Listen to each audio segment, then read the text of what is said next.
Père, parce que ta main est sur nous et ta grâce nous visite. Je te prie, dans le saint nom de Jésus, de nous parler en cette soirée et de faire à ce que nos vies soient changées au travers de cette parole. Au nom précieux et puissant de Jésus, que nous avons ainsi prié, nous disons ensemble Amen. Qui acclame Jésus avec des cris de joie. Avec des cris de joie, est-ce qu'on peut acclamer le Seigneur?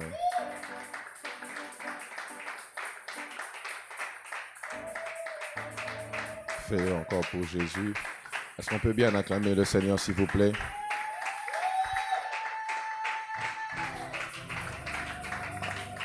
Alléluia. Dieu soit béni. Ouvrons nos Bibles. 1 Corinthiens chapitre 12. 1 Corinthiens 12, à partir du premier verset. 1 Corinthiens chapitre 12, à partir du verset 1. Celui qui a trouvé dit Amen. La Bible déclare, pour ce qui concerne les dons spirituels, je ne veux pas, frères, que vous soyez dans l'ignorance. Vous savez que lorsque vous étiez païen, vous vous laissiez entraîner vers les idoles muettes. C'est donc que vous étiez conduits. C'est pourquoi je vous déclare que nul, s'il parle par l'Esprit de Dieu, ne dit Jésus est anathème, et que nul ne peut dire Jésus est le Seigneur, si ce n'est par le Saint-Esprit. Il y a diversité de dons, mais le même Esprit. Diversité de ministères, mais le même Seigneur. Diversité d'opérations, mais le même Dieu qui opère tout en tous. Or, à chacun la manifestation de l'Esprit est donnée pour l'utilité commune. En effet, à l'un est donné par l'Esprit une parole de sagesse, à un autre une parole de connaissance selon le même Esprit, à un autre la foi par le même Esprit, à un autre le don de guérison par le même Esprit, à un autre le don d'opérer des miracles, à un autre la prophétie, à un autre le discernement des esprits, à un autre la diversité des langues, à un autre l'interprétation des langues. Et le verset suivant. Un seul et même esprit opère toutes ces choses, les distribuant à chacun en particulier comme il veut. Que Dieu bénisse sa parole. On acclame le Seigneur. Que Dieu soit béni. Je vous salue dans le précieux nom de Jésus. Salue ton voisin de gauche, de droite avec joie. Heureux d'être dans la maison de Dieu ce soir. Et je bénis Dieu pour la présence d'un de ses serviteurs, le prophète Roméo. Il va se lever, on va bénir Dieu pour sa vie. Merci beaucoup, prophète. Merci de prier avec nous ce soir. Amen. Depuis 2 sessions déjà, nous parlons sur les dons spirituels. Et j'ai eu à nous dire beaucoup de choses là-dessus. Et j'aimerais continuer dans cette perspective ce soir. Je vous ai fait voir les motivations pour lesquelles d'abord l'apôtre Paul avait écrit ou soit donné des enseignements concernant les dons spirituels. Quand il enseigne sur les dons, il fait voir un élément important que je vous ai dit. Je dis en ce qui concerne les dons, je ne veux pas, frère, si on peut revenir au premier verset, que vous soyez dans l'ignorance. Et je vous ai dit que la connaissance gouverne l'usage ou l'utilisation des dons spirituels. On peut revenir au verset 1. Donc, celui qui exerce les dons sans la connaissance ne peut pas bien exercer les dons. C'est comme ça, il dit, je ne veux pas, en ce qui concerne les dons, que vous soyez des ignorants. Donc, il fait voir la nécessité de pouvoir connaître les dons pour mieux les utiliser. Mais aussi, j'étais en train de vous faire voir parce que n'oubliez pas qu'on est en train de parler de la maturité dans l'utilisation des dons. Il est vrai que vous pouvez exercer, vous pouvez manifester les dons, Mais sans la maturité, vous pouvez faire plus de mal que de bien en utilisant les dons spirituels que Dieu a placés en vous. Le manque de maturité peut faire que les dons que vous portez ne soient pas des sources de bénédiction, mais plutôt des sources de problèmes, des sources de malédiction, des sources de division. On a vu des gens dont les familles se sont brisées à cause des prophéties. On a vu des gens dont les destinées ont été orientées à cause de la mauvaise utilisation des dons. Du coup, il est important que celui qui utilise les dons puisse atteindre une certaine maturité dans l'utilisation de ces dons. Voilà pourquoi je vous ai donné l'un des principes les plus importants selon moi en ce qui concerne les dons, même pour prier, si vous voulez, en ce qui concerne les dons. Ça, c'est très important, vous devez le savoir et le retenir. Et je vais le répéter encore, c'est qu'on ne prie pas pour que le don grandisse en nous, mais on prie pour que nous puissions grandir dans les dons que Dieu a placés en nous. Et ça, c'est parmi les grosses erreurs qu'on a fait dans la vie, des retraites où on est allé, on priait, on jeûnait en disant « Seigneur, fais grandir en moi le don. Seigneur, fais grandir en moi la capacité, surtout quand tu rates une prophétie, tu te sens révolté et tu pars prier pour dire Seigneur que ces dons grandissent en moi. Mais plus tard, on a compris qu'il fallait plutôt prier en disant Seigneur, je veux grandir dans le don que tu m'as donné. Voilà pourquoi tu peux offrir à un enfant une belle voiture, mais il ne pourra pas la conduire, non pas parce que la voiture n'est pas capable de rouler, mais parce que son enfance est un obstacle l'empêchant de rouler. Voilà pourquoi j'aime l'une des belles images que l'apôtre Paul donne quand il enseigne sur la maturité. J'aimerais qu'on me le montre dans Galates chapitre 4. Je reviendrai sur ça sûrement en fin d'année. Galates 4, le verset 1. Comprenez que je parle de la maturité dans les dons. Donc, je dois aussi insister sur la maturité. Médias, soyez rapides, s'il vous plaît. OK. Est-ce qu'on peut le lire ensemble, s'il vous plaît? 1, 2, 3. Or, aussi longtemps que l'héritier est enfant, je dis qu'il ne diffère en rien d'un esclave, quoiqu'il soit maître de tout. Verset 2. Mais il est sous des tuteurs et des administrateurs jusqu'au temps marqué par le Père. Donc, tu peux avoir tout sans avoir accès au tout que tu as, parce que tu n'es pas au temps qui te donne l'accès à tout ce que tu as. Voilà pourquoi ce texte, l'apôtre Paul utilise une image particulière. Il prend un enfant et il prend un esclave. Deux types de personnes. L'esclave, c'est celui qui n'a pas le droit sur les biens du maître. L'enfant, c'est celui qui a les droits sur les biens du père. On est ensemble? Admettons que vous avez une voiture. Votre travailleur n'a pas le droit de conduire votre voiture, même s'il sait conduire la voiture. Mais votre enfant a le droit de conduire votre voiture, mais il ne peut pas conduire votre voiture. Donc, du coup, l'esclave qui a le droit, qui n'a pas le droit, pardon, mais qui sait utiliser le droit, ne peut pas l'utiliser parce qu'il n'a pas ce droit. Alors que l'enfant qui a le droit d'utiliser, puisqu'il est enfant, il ne peut pas l'utiliser. D'où l'apôtre Paul dit, si ton travailleur qui sait conduire la voiture, qui n'a pas le droit de la conduire, est avec toi, il n'est pas différent de ton enfant qui a le droit de conduire ta voiture, mais qui ne peut pas le conduire parce qu'il est enfant. Donc, aussi longtemps qu'un héritier est enfant, celui qui a le droit, s'il est encore petit, même il a le droit de faire, il ne pourra pas faire parce qu'il n'est pas différent d'un esclave qui sait faire, mais qui n'a pas le droit de faire.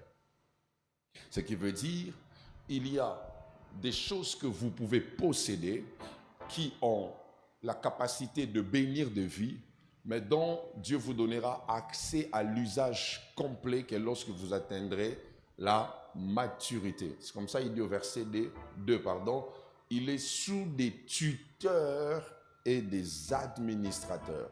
Le tuteur s'occupe de l'enfant, l'administrateur s'occupe des biens de l'enfant. Donc, quand tu es enfant ou immature, tu as besoin de 2 catégories de personnes autour de toi.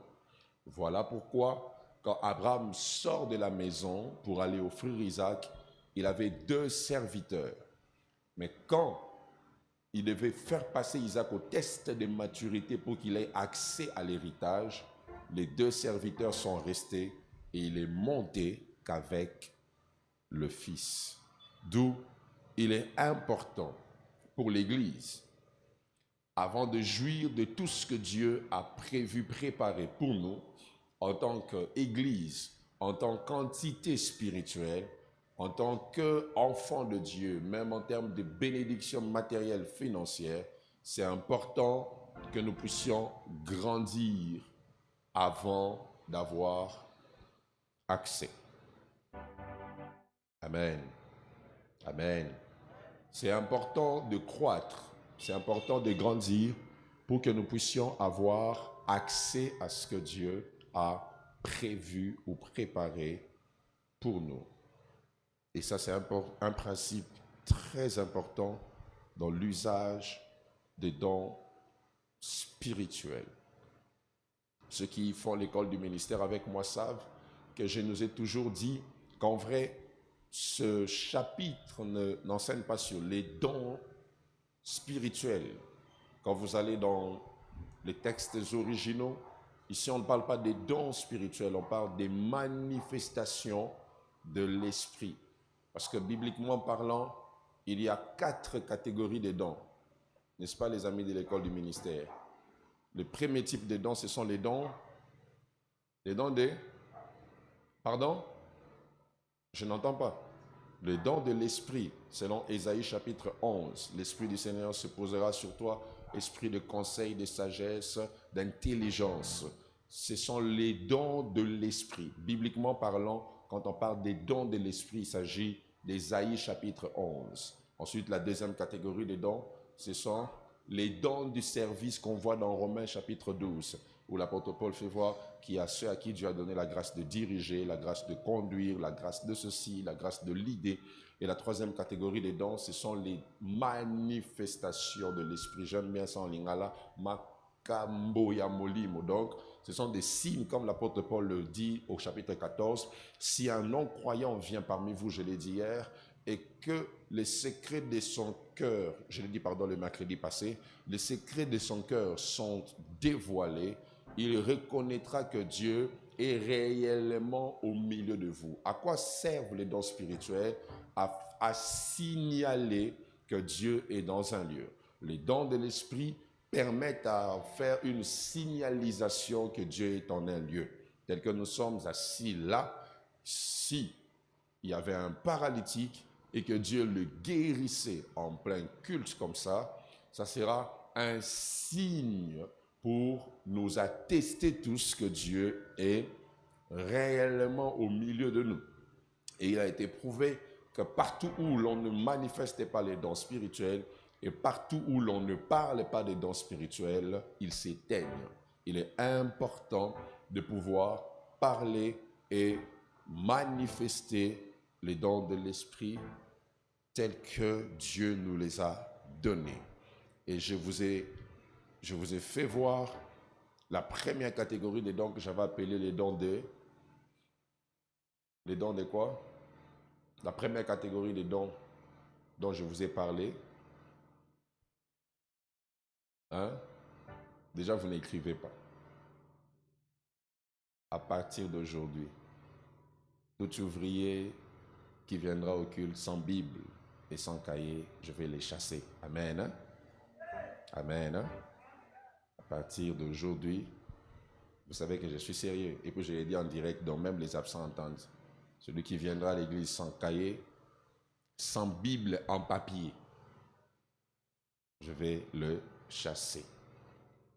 Acclame pour Jésus.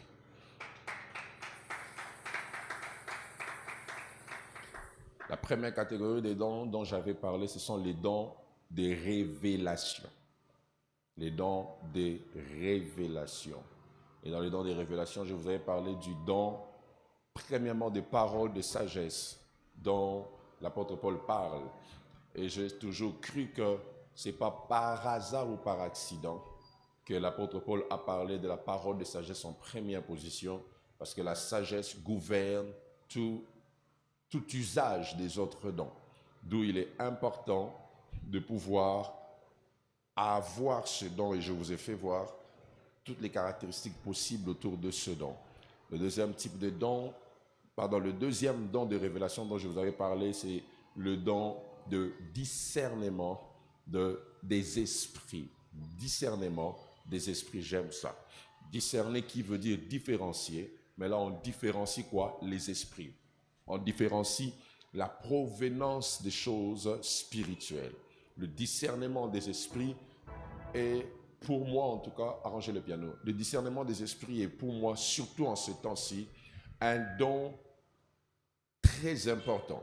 Parce que nous sommes dans un temps de grande confusion. Et là où il y a confusion, il y a besoin de discerner les esprits. On ne reconnaît pas l'esprit du diable que parce que le diable se présente comme diable, parce que sachez que Satan est capable de se déguiser en ange de lumière. Et il peut bien le faire parce qu'il était Lucifer, ange de lumière. Donc il a de l'expertise sur l'usage de la lumière et il peut facilement prendre la forme de celui qui brille alors qu'il n'a pas en lui la substance de Dieu. Et le discernement est très important. Aussi, le discernement est très important pour que vous soyez capable de pouvoir comprendre ce qui est caché derrière ce qui est révélé. Derrière ce que Dieu vous montre, il y a ce que vous n'avez pas vu. Vous savez, dans le domaine de la vision, je l'ai écrit même dans mon livre, il y a ce qu'on appelle, baisse un peu, il y a ce qu'on appelle la pensée du visionnaire. Ok? La pensée du visionnaire, j'appelle ça comme ça parce que la pensée du visionnaire, c'est ce que celui qui te montre pense de ce qu'il te montre.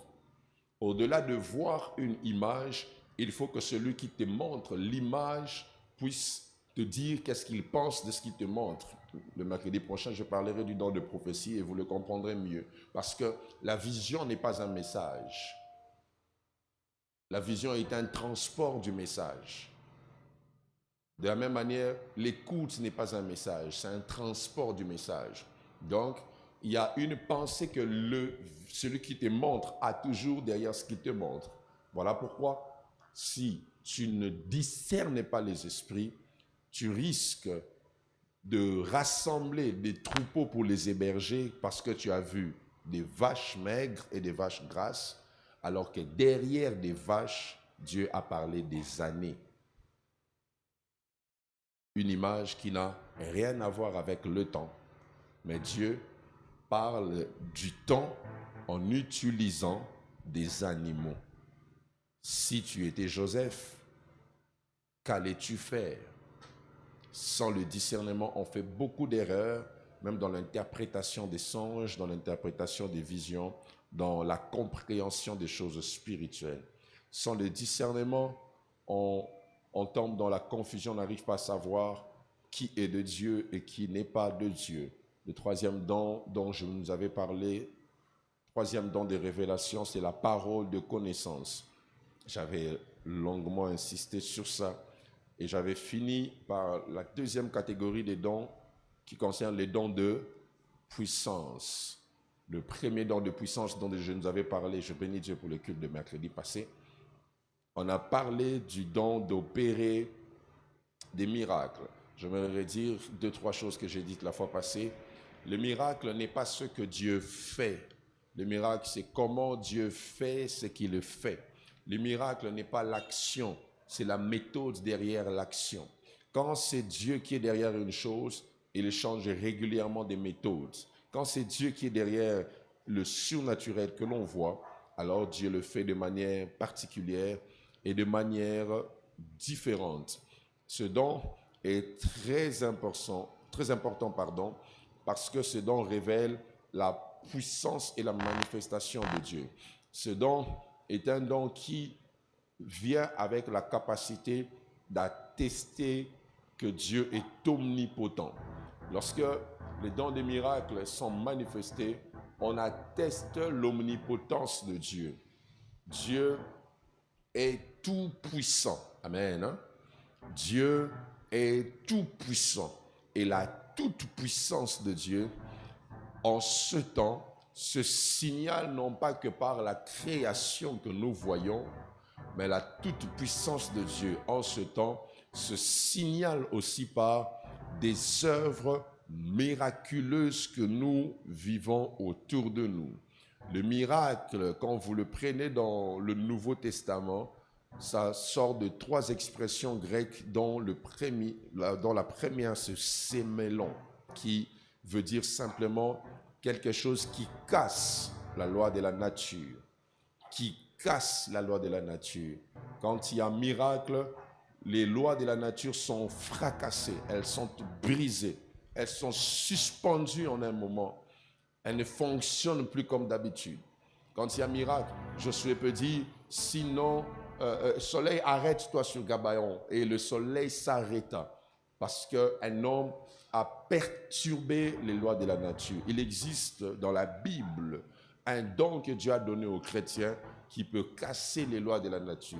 Si aujourd'hui, les Chinois ont des appareils qu'ils utilisent même chez nous ici, quand ils construisent, pour dissiper les nuages, quand ils construisent les routes, c'est comme ça que vous voyez qu'il ne pleut plus depuis un temps, parce qu'ils sont en train de construire. Ils ont des appareils qui dissipent les nuages, qui perturbent la nature, vous voyez. Et même, pas seulement eux, nos gens du village, moi j'ai vu ça à un moment quand j'étais en 2018 dans un village, on avait une manifestation, et c'était pas une manifestation chrétienne, hein, c'était une manifestation politique, et il menaçait de pleuvoir. L'un de nos chefs est allé vers un bout d'homme là, il lui a donné 500 francs, et le monsieur a pris les macasses. Il a mâché, quand il a craché, les nuages ont disparu. Les nuages ont disparu. Toi, depuis que tu pries, tu n'as jamais arrêté la pluie.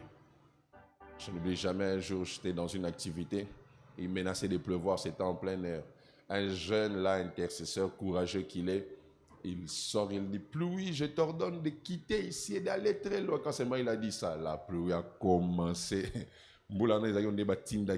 Il a plu, donc une pluie incroyable. On était mouillés, dans l'eau commençait même à monter, on a soulevé les pieds. Donc le surnaturel ne connaît pas ces petits-là. 2. Le deuxième terme, c'est terrasse. Terrasse qui veut dire une chose qui étonne. Et le troisième terme, c'est le terme signe. Signe qui veut dire un élément qui cache les miracles. Je ne vais pas trop m'attarder sur ça, j'en avais déjà parlé. Le deuxième don de puissance dont je vais nous parler aujourd'hui, arrangez-moi le piano s'il vous plaît, c'est le don de guérison. Le don de guérison. Quelqu'un peut se poser la question, est-ce que le don des miracles est différent du don de guérison? Parce que quand un malade est miraculeusement guéri, c'est aussi un miracle. Sachez que si les dons des miracles existent en général, le don de guérison est un don de miracle, mais qui résout particulièrement les problèmes de santé. Le don de guérison est un don de miracle, mais que Dieu relâche pour résoudre les problèmes de santé. Le don de guérison.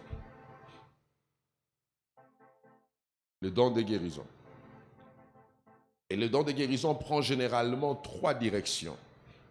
La première, c'est annuler les infirmités. La manifestation des dons de guérison, je vous en parle parce que vous allez opérer dans ça.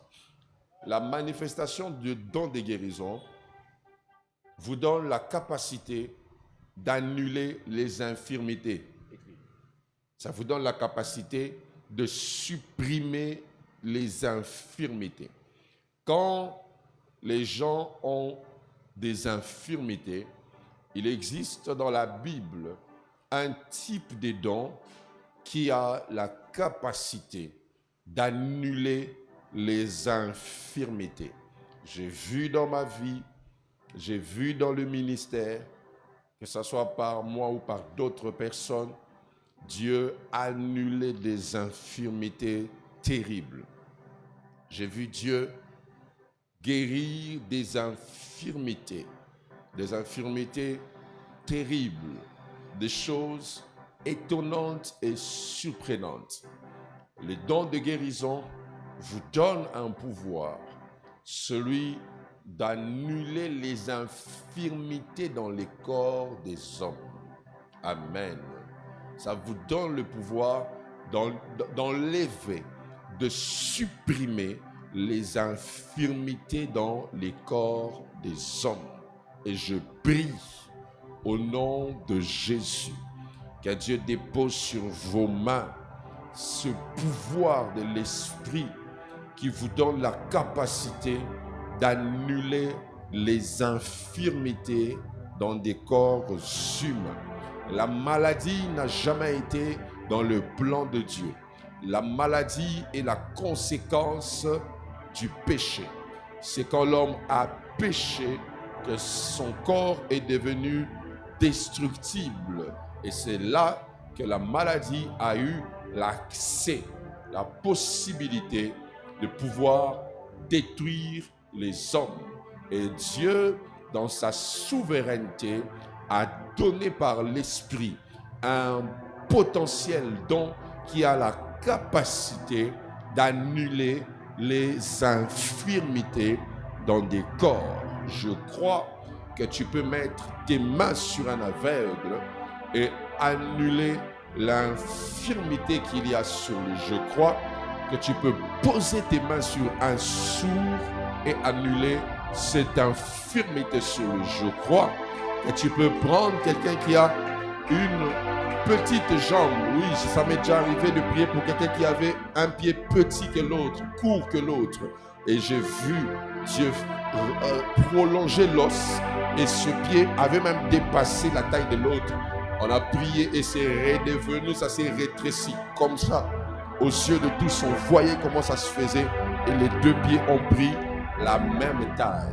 Donc, le don de guérison peut annuler les infirmités dans les corps des hommes. Plaise à Dieu de vous doter de ce pouvoir. Aussi, la deuxième direction du don de guérison, c'est recréer là où il y a un manquement. Quand on parle du don de guérison, on parle aussi d'un pouvoir de l'esprit qui peut créer à nouveau là où il y a un manquement. Ça veut dire qu'il y a des personnes qui naissent avec des facultés qui manquent sur leur corps. Et le pouvoir de la guérison peut résoudre cela. Vous savez, quand vous lisez le texte biblique et où l'on parle d'un aveugle né dans Jean 9, quand vous allez dans la description profonde de cette histoire, lorsqu'on parle d'un aveugle né, on ne parle pas nécessairement de quelqu'un qui est né aveugle. C'était quelqu'un qui, au niveau de ses yeux, il n'y avait pas d'œil. Donc, il y avait un vide. Ouais, c'est ça l'histoire de cet aveugle de Jean 9. Donc, il n'avait même pas les orbites ici que nous avons. Il n'avait pas ça, c'était vide. Comme c'était un miracle lié à un manquement, c'est pour cela que Jésus avait pris la terre. Il a mélangé avec la salive. Parce que dans la formule de la création, Dieu avait pris la boue, il a formé l'homme et puis il a soufflé. Et Jésus a pris la terre pour résoudre le problème du manquement. Il a placé sur ses yeux et il lui a dit, va te laver à la rivière de Siloé. Et cet homme est parti et il a repris la vue. Un homme qui manquait des yeux. Je crois que vous pouvez prier pour quelqu'un qui n'est qu'avec un seul bras et ce bras réapparaît. Quand vous lisez les révivalistes, les Wesley, les John Gillette, toutes ces personnes, vous verrez que ces hommes ont opéré dans des miracles spectaculaires. J'ai suivi une fois une vidéo, je crois que c'était de A. Allen, l'un des hommes qui a fait plus de miracles. Je recommande toujours à tous ceux qui sont appelés au ministère de lire son livre « Le prix à payer pour un ministère de puissance ».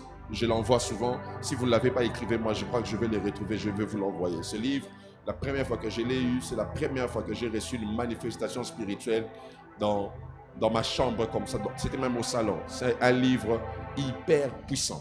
Hyper puissant. Il raconte comment est-ce qu'il servait Dieu, mais à un certain moment, il sentait que ce qu'il faisait n'était pas au niveau des choses que Dieu attendait de lui. Vous comprenez, je parle de la puissance. Et il a commencé à prier. Il s'est décidé, je vais entrer en prière pour désirer. Vous savez, quand vous êtes appelé à une grande dimension, Dieu mettra toujours en vous l'insatisfaction de la dimension dans laquelle vous opérez. Voilà pourquoi ne tombez jamais dans le piège de trop écouter les gens qui pensent que vous êtes trop grand, car ils risquent de tuer en vous la soif de la prochaine dimension. Si vous voulez maintenir la soif de la prochaine dimension, évitez de tout le temps écouter ceux qui pensent que vous avez atteint toutes les dimensions. Car des fois, le fait que Pierre a vu la transfiguration peut lui pousser à te dire de ne pas monter à la croix. Or, la croix ouvre une dimension qui dépasse celle de la transfiguration. Car la transfiguration ne change qu'un visage, mais la croix fait du corps entier de Jésus un corps qui peut traverser des portes fermées. Donne-moi un amen. La croix est une dimension plus élevée que celle de la transfiguration. Et pour Pierre, Jésus ne devait pas aller à la transfiguration parce qu'il pensait que la dimension de parce qu'il pensait que la dimension de la transfiguration était déjà grande. Et Allen dit qu'il sentait qu'il devait passer à une autre dimension, mais quelque chose le retenait. Il se dit, je vais aller en prière. D'ailleurs, c'est même pas lui qui a écrit le livre, c'est sa femme qui a écrit parce qu'il était mort catastrophiquement, cet homme. À un moment, c'était un peu... Alors, cet homme raconte, il s'est dit, ok, je vais entrer en prière, je vais m'enfermer jusqu'au jour où Jésus va m'apparaître et il va me donner le secret de la puissance. Le premier jour, il entre, quand il se met à prier, il sent l'odeur de la nourriture qu'il aimait le plus. Il arrête de prier, il arrête, il part manger, il arrête cette prière. Un autre jour encore, il s'est dit, cette fois-ci, j'entrerai et je ne sortirai plus jamais jusqu'au jour où Jésus m'apparaîtra. Il entre. Il entend un film qu'il aimait beaucoup et il arrête de prier après 2 jours. Là, il avait déjà fait 2 jours de jeûne à sec. Il arrête de prier et il sort pour aller voir ce film. Et un autre jour, pendant qu'il était encore en train de prier, pendant qu'il priait, il sent encore l'odeur de son meilleur plat. Et il a sursauté, il est sorti, il a dit, je vais aller manger. Et quand il sortait, il a entendu la voix de Dieu lui dire, tu vois, la façon dont tu te précipites pour aller trouver à manger montre que tu n'es pas encore prêt à atteindre une consécration ultime pour avoir l'onction que tu cherches. Si tu m'aimais plus que la nourriture n'allait pas arrêter tes instants de prière. Quand il a entendu ça, il a pleuré, il a appelé sa femme. Il a dit à sa femme, cette fois-ci, c'est toi qui fermes la porte. Je ne veux plus fermer de l'intérieur. N'ouvre plus cette porte jusqu'au jour où tu m'entendras toquer pour te dire, viens ouvrir la porte. Sa femme a fermé, elle a gardé la clé et cet homme s'est mis à prier, à désirer Dieu. Après plus de 3 jours, Jésus lui est apparu. Et Jésus s'est posé là, une lumière forte, un être mystérieux est descendu. Il s'est mis là et il n'arrivait plus à parler. Et Jésus lui dit, voici les premiers secrets de la puissance. Quand il lui parle, Allen s'est rendu compte que l'homme parlait tellement vite. Il lui dit, mais tu dois écrire. Et Allen n'avait rien pour écrire. Il a pris un crayon qui n'avait pas de tête. Il a taillé ça avec ses dents. Il a écrit tous ces secrets-là. Il avait écrit ça en premier plan sur un carton. Parce qu'il n'avait même pas de quoi écrire. Il a commencé à écrire le premier secret que Jésus lui avait donné. Je n'oublie jamais ça. Le serviteur n'est pas plus grand que le maître. C'était le premier secret de la puissance. Jésus lui a dit, le problème avec vous, c'est que vous pensez que comme j'avais dit dans la Bible, vous ferez les choses que je fais et même de plus grands. Vous pensez que vous ferez des miracles plus grands que mes miracles. Or, quand je parlais de cela, c'est parce que j'étais lié à à une réalité du temps et de la circonscription géographique. Donc quand je disais que vous ferez plus que moi, je ne parlais pas en termes de la nature des miracles, mais je parlais en termes de la quantité, parce que moi je n'ai eu que 3 ans, et vous, je vous donne plus de temps pour que vous reproduisiez en grande quantité les choses que j'ai eu à faire, mais vous ne pouvez pas être plus grand que moi. Et Jésus lui a donné des secrets comme ça. Si tu veux ce livre, écris-moi, je vais te l'envoyer. C'est un livre fort, je te conseille de le lire en priant. Et le jour où je lisais ce livre, j'ai vu ce jour-là la transformation entrer dans ma vie, et j'ai été visité par le Saint-Esprit, et c'est là que j'ai commencé à comprendre le domaine de la puissance. Et cet homme, je vous dis, a fait des miracles spectaculaires. On lui a emmené des hommes dont les mains sont coupées. Même si vous allez sur internet, jusqu'aujourd'hui, il y a certaines de ces vieilles vidéos. Un homme bizarre. On pouvait lui emmener un homme mort dans le culte comme ça. Il continuait à prêcher en riant, il était à l'aise. Et à la fin, il vient « In the name of Jesus ». Et le mort se réveille en plein culte comme ça. Et le mort commence à courir dans la salle. Un homme qui a fait des miracles bizarres. Un homme qui avait un don de guérison mystique. Un homme qui un jour on lui emmène un homme qui n'avait pas de bras. Il prie pour lui et la main est sortie comme si un arbre était en train de pousser comme ça, comme ça. La puissance de Dieu existe. Oh, je dis la puissance de Dieu existe. Je dis la puissance de Dieu existe. Je dis la puissance de Dieu existe. Je crois en la puissance, mes frères et sœurs. Je crois en la puissance de Dieu. Je crois en la puissance de Dieu. Si Dieu n'avait pas prévu sauver des vies sur cette terre par sa puissance, il n'aurait pas donné à l'Église tous ses dons. Il nous l'a donné parce qu'il sait que les hommes ont des problèmes. Les hommes ont des réalités, des difficultés que nous sommes censés résoudre. Là où il y a un manquement, le don de puissance peut créer. Un jour, on amène vers Papa Idi Nabala une femme qui n'accouchait pas. Et il dit à cette femme, je te bénis et tu vas accoucher un garçon. Après des temps, cette femme a accouché une fille. Elle est venue, elle a dit, papa, merci. Dieu, votre Dieu m'a visité. J'ai eu enfin un enfant. Bien que ce n'est pas un garçon, mais pour moi, je voulais juste un enfant. Dieu m'a donné une fille. Papa Idi Nabala dit, j'avais dit un garçon, je n'avais pas dit une fille. Cette femme dit, oui papa, mais Dieu a fait des choses. Il dit, ok, enlève la couche de l'enfant. Quand cette femme enlève la couche, elle s'est rendue compte que le garçon d'un homme était sorti sur son enfant. Parce qu'un homme qui avait la capacité de crier en parlant avait déclaré une parole. Il a existé et il existe sur cette terre des hommes dont les paroles ne tombent pas à terre. Quand ils parlent, Dieu fait. Troisième direction des dons, du don de guérison, c'est que le don de guérison peut attaquer les maladies qui ont des causes inexplicables. Il existe des maladies dont les causes ne sont pas explicables, dont on n'arrive pas à cerner les origines, dont on ne sait pas d'où ça vient. Et vous savez, faites attention. Autant, moi je crois que les médecins sont des serviteurs de Dieu. Oui, je crois en ça.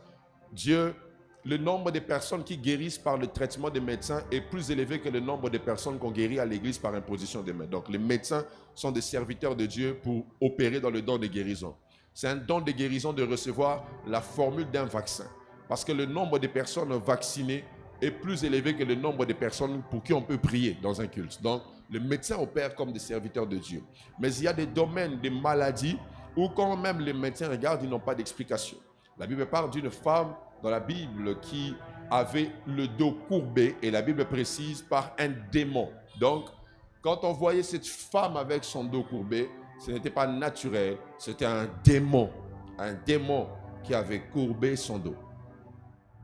Ce qui m'a toujours choqué dans ce texte, elle était toujours à la synagogue, en prêchait, mais une femme qui avait un dos courbé, même pas par la volonté de Dieu, par un démon,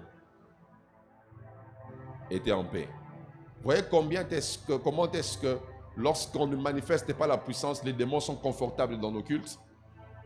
Un culte sans puissance est un culte qui met à l'aise le démon. Alors je parle à quelqu'un, la religion est une chaise confortable pour Satan. Satan est très confortable dans la religion. Il se fout des religieux. Il est en paix de vous voir être religieux, faire tous vos tralala là qui ne produisent aucun effet. Ce qui met mal à l'aise le diable, c'est quand il voit la main de Dieu agir et déloger des démons comme Jésus l'avait fait. Le don de guérison résout des maladies inexplicables. Plaise à Dieu de vous l'accorder ce soir. Le troisième don de puissance dont je vais parler pour finir ce soir, c'est le don de foi. Le don de foi. Le don de foi. Un don merveilleux que j'aime beaucoup. Le don de foi est un dépôt dans le cœur du croyant devant un défi et un problème difficile à résoudre. Je reprends. Le don de foi est un dépôt dans le cœur du croyant devant un défi et un problème très difficile à résoudre. Le don de foi, mes frères et sœurs, est différent de la foi normale. Le don de foi est différent de la foi normale. Dans la foi normale, c'est l'homme qui croit en Dieu. Mais dans le don de foi, c'est le Saint-Esprit qui fait un dépôt de foi dans l'homme. Il fait un dépôt de foi. Le don de foi change notre regard. Il change notre langage, nos attitudes. Le don de foi se manifeste de manière à nous rendre même têtus devant des défis difficiles. Et très souvent, ceux qui exercent ce don rencontrent toujours des personnes qui ne sont pas d'accord avec eux. Le don de foi vous rend opiniâtre. Ça vous donne le courage de vous lever et de dire, dans telle période, on va faire ceci. Et tout le monde peut dire, c'est difficile de le faire comme il le dit. Mais celui qui a le don de foi ne voit pas les choses de cette manière-là. Le don de foi, j'aimerais vraiment finir en vous expliquant comment il est différent de la foi. La foi, c'est croire en Dieu. Le don de foi, c'est Ok. Voilà. Un jour, Jésus se retrouve devant un arbre qui n'arrivait pas à produire des figues. Et Jésus maudit ce figuier dans Luc. Et après un jour, les disciples viennent et ils voient que le figuier était maudit comme Jésus l'avait dit. Et ensuite, ils sont étonnés. Ils posent la question à Jésus, Seigneur, comment tu as parlé, le figuier a été maudit? Et ensuite, ils disent à Jésus, Seigneur, Maître, augmente-nous la foi. On ne peut augmenter que ce qu'il y a. N'est-ce pas? On ne peut augmenter que ce qu'il y a. Moïse, trouve-moi ce texte-là, s'il te plaît. Tu es où? Trouve-moi ce texte-là de Luc, où Jésus, les disciples disent à Jésus, Maître, augmente-nous la foi. Pour parler d'augmentation, il faut d'abord parler de l'avoir. Pour qu'on puisse augmenter, il faut d'abord qu'on puisse avoir. Donc, je suppose que les disciples avaient la foi, d'autant plus qu'ils suivaient Jésus. Un gars qui n'avait pas de maison, un gars qui n'avait pas de garantie de vie, un gars qui était juste comme ça, pour le suivre, il faut avoir la foi. Ils ont cru en Jésus et ils le suivaient. Donc, les disciples avaient la foi. Tu n'as pas trouvé? Balance, s'il te plaît. Donc, les disciples avaient la foi. Suivez, je vais vous faire remarquer quelque chose. Je vais vous faire remarquer quelque chose de très, très, très, très capital. Surtout que c'est Abigail qui a la machine. C'est compliqué. Les disciples croyaient en Jésus. Mais quand ils ont vu une dimension se manifester, ils ont dit, la Bible déclare, les apôtres dirent au Seigneur, augmente-nous la foi. Le verset qui suit. Écoutez ce que Jésus dit. Et le Seigneur dit, si vous aviez de la foi comme un grain de sénévé. Et ils disent à Jésus quoi? Augmente. Et Jésus dit quoi? Si vous aviez... Donc Jésus suppose qu'ils n'en ont même pas. Si vous avez la foi comme un grain de sénévé, vous direz à ceci comment tout ça, déracine-toi et plante-toi dans la mer et ils vous obéiront. Le verset qui suit.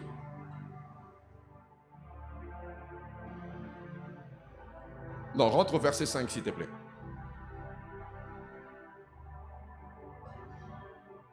Verset 4.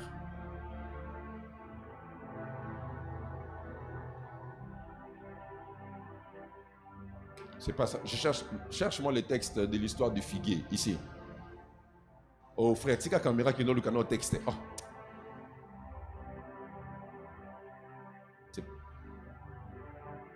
J'ai besoin de voir là où l'histoire a commencé.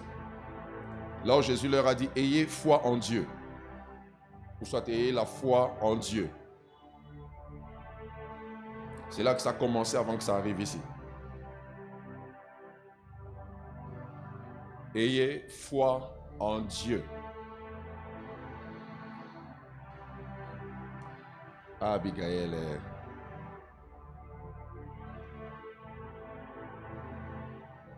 Ayez foi en Dieu.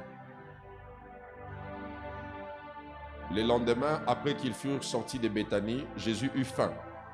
Verset suivant. Dépassez tout ça après qu'il ait maudit le figuier, dépassez ça, tout ça. Avancez s'il vous plaît, avancez.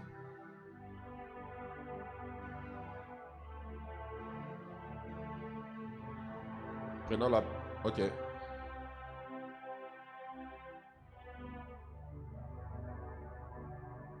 Ok, ici, arrête-toi.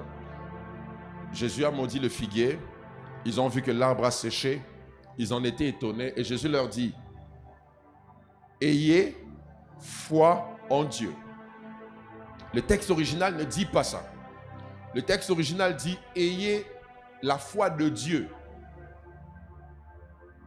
D'où il y a une différence entre la foi en Dieu et la foi de Dieu. Vous êtes là? Et le don de foi vous prête la foi de Dieu. La foi en Dieu croit en Dieu. Mais la foi de Dieu vous fait opérer comme Dieu. La foi en Dieu consomme, mais la foi de Dieu produit. Jésus dit, d'ailleurs d'autres versions disent, ayez la créance de Dieu.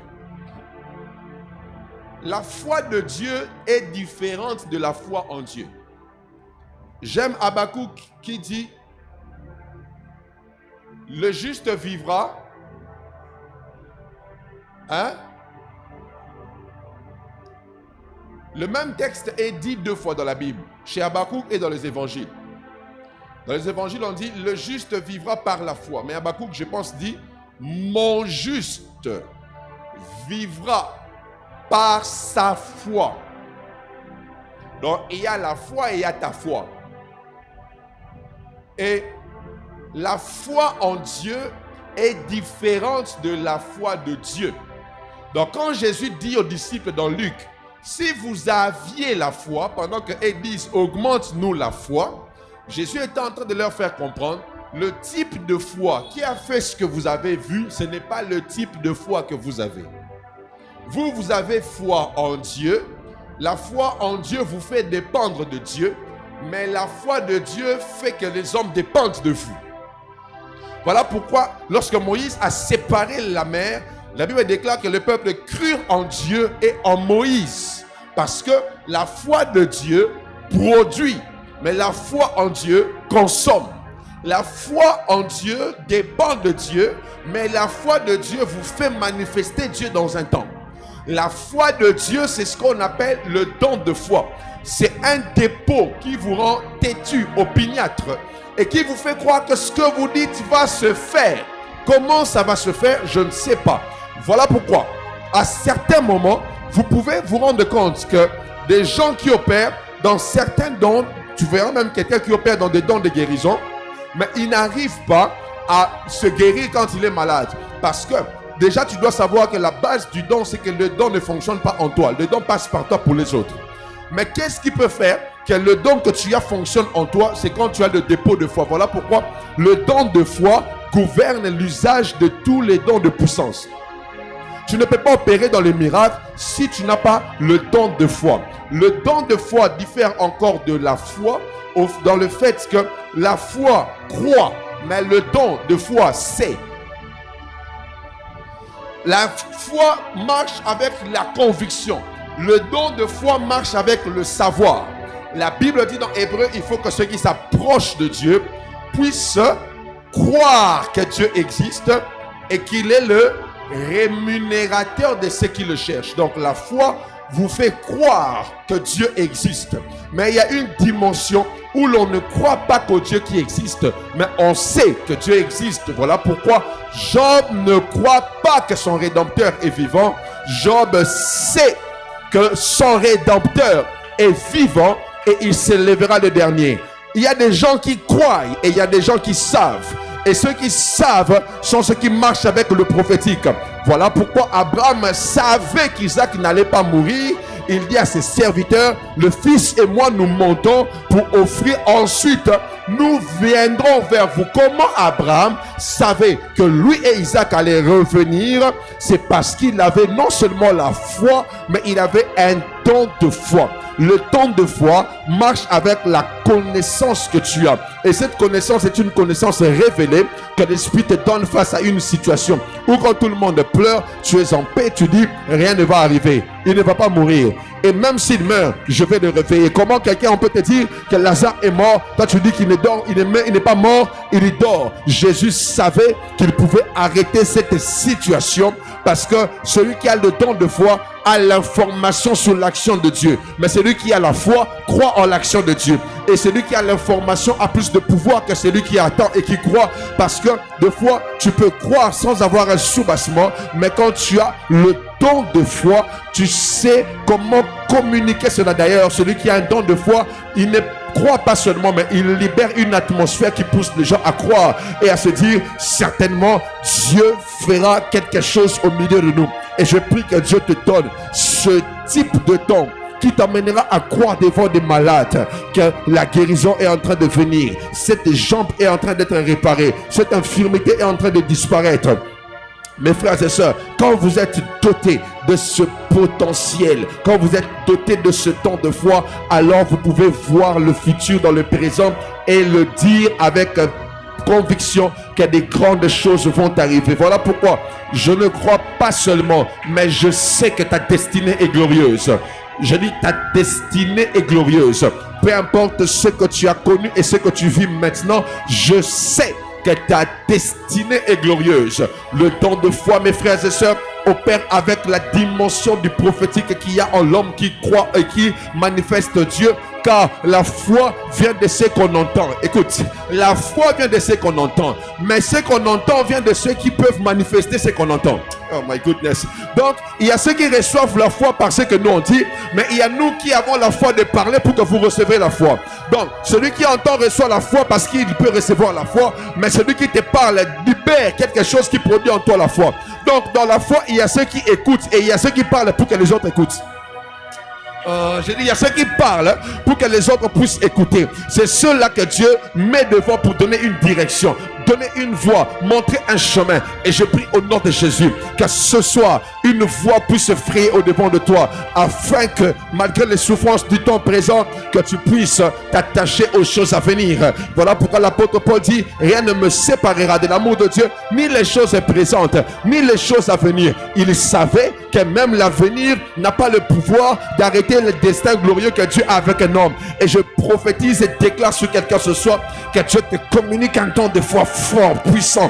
Donne-moi les meilleurs de tes amens. Que Dieu te communique un don de foi. Je te vois aller avec ce CV au même endroit où l'on t'avait refusé, mais par la puissance de la foi, que le surnaturel soit relâché. Tu me donnes les meilleurs de tes amens. Je dis par la puissance de la foi, que le surnaturel soit relâché. Je prie que tu ne sortes pas de ce lieu qu'avec la foi en Dieu, mais que tu sortes de ce lieu avec la foi de Dieu, où tu pourras te lever comme Élie et dire, si non à ma parole, il n'y aura ni pluie ni rosée en Israël. Je prie que Dieu te donne une parole autoritaire, que Dieu te donne une parole remplie de force et de puissance, que la puissance du don de foi se manifeste au travers de toi, de sorte que tu parleras aux malades et tu seras persuadé qu'ils seront guéris. Tu parleras aux sourds, tu seras persuadé qu'ils seront restaurés. Il y a un homme qui opérait fortement dans les guérisons. Un jour dans une croisade, on lui emmène un paralytique, il lui fait monter sur l'estrade. Au lieu de lui imposer les mains, lui il balance le paralytique et tout le monde voyait comment cet homme qui n'avait déjà pas de jambes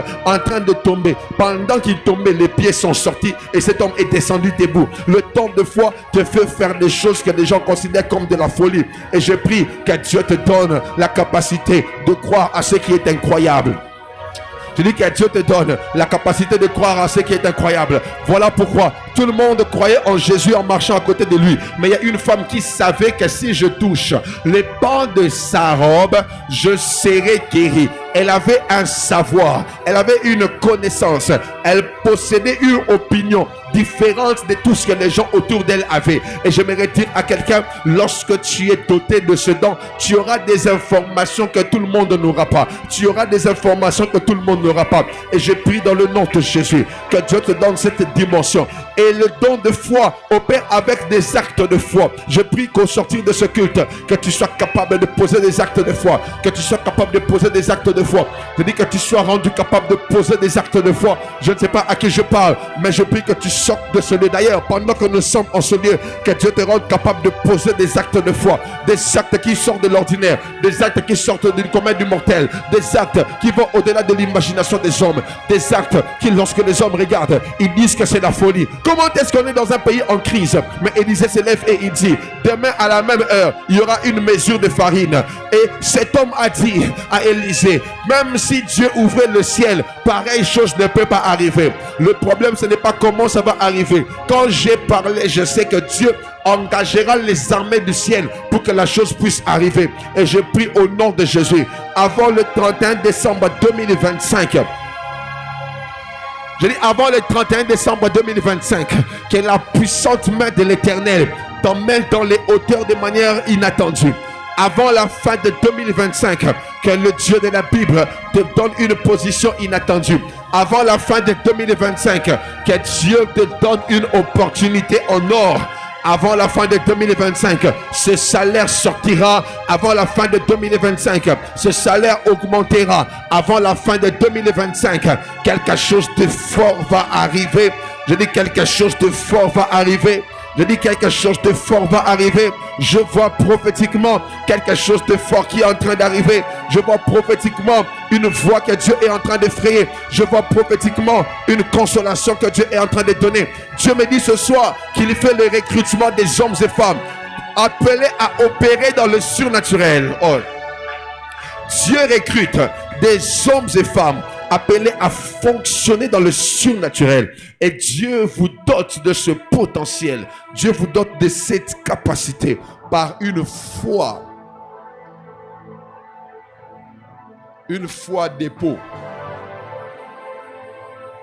Une foi qui vient comme un dépôt.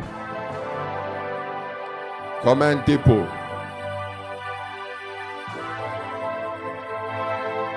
Présente-lui tes mains. Présente-lui tes mains. Oh yes.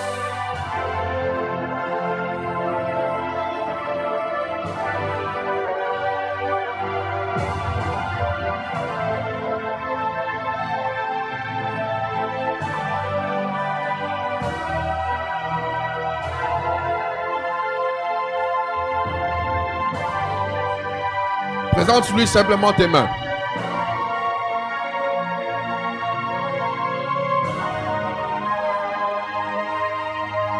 Présente-lui tes mains.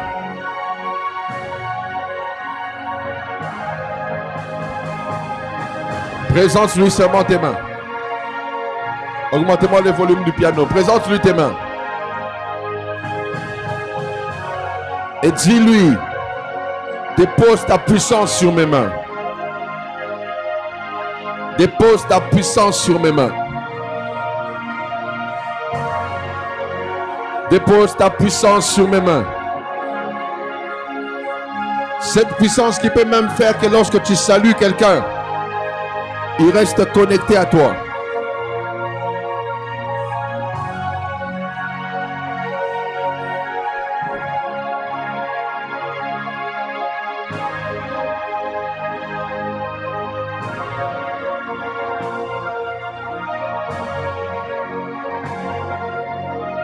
Prie sérieusement, prie sérieusement.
Oh yes.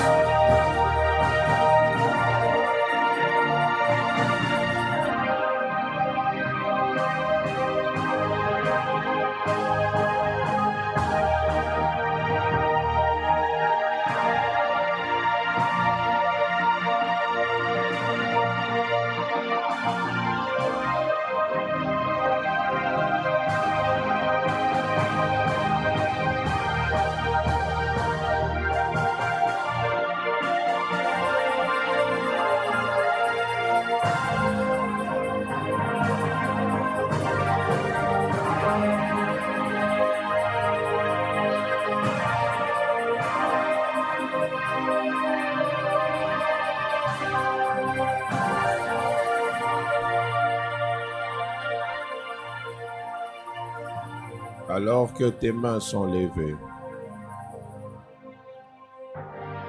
je prie afin que Dieu t'affecte et active en toi les dons de puissance. Que Dieu t'affecte et active en toi les dons de puissance. Que Dieu t'affecte et active en toi les dons de puissance. J'appelle le surnaturel à s'activer sur vos vies. Que le surnaturel s'active. Devenez capable d'opérer dans le surnaturel. Devenez capable de relâcher le surnaturel. Devenez capable de parler et d'activer le surnaturel. Au nom puissant de Jésus. Saint-Esprit, je te prie de recruter des hommes, de recruter des femmes que tu vas utiliser sur une dimension du surnaturel inattendue, jamais vue auparavant. J'appelle des faiseurs de miracles. J'appelle les faiseurs de miracles. J'appelle les faiseurs de miracles. J'appelle les faiseurs de miracles. De partout où ils sont. J'appelle les faiseurs de miracles. De partout où vous êtes. Que l'Esprit de Dieu active cette dimension en vous. Que l'Esprit de Dieu active cette dimension en vous. Que l'Esprit de Dieu active cette dimension. Il y a de ceux dont les dons étaient éteints. Mais l'Esprit de Dieu est en train de les rallumer. Il est en train de les rallumer, de les rallumer. Rallumer et rallumer. Il les rallume. Sumpra. Kerebayash. Les Kambrata Yabas. Elambroko Sunteleba. Seketemina Wisia. Senta Lomeantaba. Sumpre Abakas. J'appelle les faiseurs des miracles. Père, ils sont encore là dans la salle. Je prie que ta main les touche.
Je prie maintenant, dans ce silence, l'Esprit de Dieu est en train de pointer 3 personnes dans la salle. Et je vois une grâce spectaculaire de guérison qui descend sur leurs mains. Je vois ces personnes guérir même des objets. Une grâce forte et terrible de guérison. Recevez-la. Recevez-la. Recevez-la. Au nom de Jésus. Au nom de Jésus. Au nom de Jésus. Au nom de Jésus. Au nom de Jésus. Quelque chose entre dans ton esprit. Quelque chose est en train d'entrer dans ton esprit. Maintenant. Maintenant. Dieu attache à des vies des anges puissants qui vont commencer à marcher avec vous pour l'exécution de ces dimensions qui s'ouvrent. Des anges puissants, puissants, puissants, puissants, puissants. Vous voyez ça? C'est comme un vent qui est en train de souffler. Et des anges puissants. Oh yes. Des anges puissants. Ils vont projeter certains. Le frère qui est à genoux ici, il y a quelque chose de fort qui est en train de descendre sur lui. Même de ta chaise, ça va te prendre. Quelque chose de puissant. Dieu active les dons. Il active les dimensions. Les dimensions. Et sous cet atmosphère, tous les malades sont en train d'être guéris automatiquement. Automatiquement. Automatiquement. Corée de brindera kushaya daba. Le kaladabayaka sate kita brakasa. Kere de meindu wadabayaka sote brinderi adondia kandara dia kontere de brash. Corée de brinderi akaradabondi ke radabaya shata. E cambro katu sinta le brasite. E la do brondi di anamona kente di brindi di kandara dia karadabayata. Kondi di menta da brandi dia kenta dia garada dia kontara da gadara dia gadara da bayas. Kundi dia gandu dia dara da bandi dia kundi dia gadara bas. O brandi dia brondi dia karada bayas sumpra. Sumbri dia dum mindi brindi dia basa. Brandi di mindu brindi dia basa. Dum dia kundi dia gadara bayas. Compra dia conte dia gadara basa. Compra demande, compra demande, compra demande, compra demande, compra demande, compra di assunte cheda, compra di santa mesa, compra quinta monazi, me cambroca assunte ches, fari conta la da base, l'emprata maya con sante cheta, e compra conte l'alimenta la da baiasse, fadali suprechiza, mambra contali di kenta, sampra conte dia cantare da ba, secchete dia carada baia casacata cadadia, kente de bessa. Bratu di dibinta la gadadia contra la gadadia che te dia garada bassa. Bracuta sempre, bracuta senta. Sois ivre de l'esprit, sois rempli de l'esprit, sois ivre de l'esprit, sois rempli de l'esprit, sois ivre de l'esprit, sois rempli de l'esprit, sois ivre de l'esprit, sois rempli de l'esprit, sois ivre de l'esprit, sois rempli de l'esprit, sois ivre de l'esprit, sois rempli de l'esprit, sois ivre de l'esprit, sois rempli de l'esprit, sois ivre de l'esprit, sois rempli de l'esprit, sois ivre de l'esprit. Sois rempli de l'esprit, sois ivre de l'esprit, sois rempli de l'esprit, sois ivre de l'esprit, sois rempli de l'esprit, sois ivre de l'esprit, sois rempli de l'esprit, sois ivre de l'esprit, sois rempli de l'esprit, sois ivre de l'esprit, sois ivre de l'esprit, sois ivre de l'esprit. Mande écoute mosinta, fetalunti kentumanta, kentuma ketundikiza. Konti meta nu kinteza monemenda yumetande ke motani kitama nizete sompredia sumpridianta arumpre kintaluz Fagada la manekinta la dus. Et la fedi la kunta gazayate. Kembra katamune kinta brandene antuza. Et kambraka suntele de besia. Brata kantiko sinta laba. Embraka tu kinti zanteke. Sampro sinte. Sentu sianta. Sampraketi minta. E amanekis. Falaz. Flentanus. E kambraka zinte. Brakatumeki saya. Semprada labayas. Iko rebayas. Sumpritamos. Seatu sianta. Senteleminianta. Ta voix parlera aux maladies. Et les maladies obéiront. Ta voix parlera aux infirmités. Quand tu chanteras, la gloire se déversera. Les malades seront guéris. Les sourds entendront. Les aveugles verront. Qu'une nouvelle dimension. Une nouvelle dimension. Une nouvelle dimension. Lève tes mains. Une nouvelle dimension. Une nouvelle dimension. Ta rangée là est visitée. Même celle qui est assise à côté de toi. Kole mantalumbre que tazunte. Kentu me cambraca tu zintales. Équipe angélique établie. Les continences de Fitalus in la Kozai. Sampro de lemeanta zunte. Sempro time sayaba. Et un feu sur cette rangée là. Éclatus me kawentala. Samento mentali monega nakazointimes. Somperiatu siambrataba. Kembrakatumi kentumena landukantumintaza. Sapoveyanta. Seplutimis. Somprades.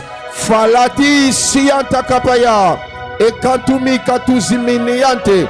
Sapale. Sumpela maya. Shaba. Zia.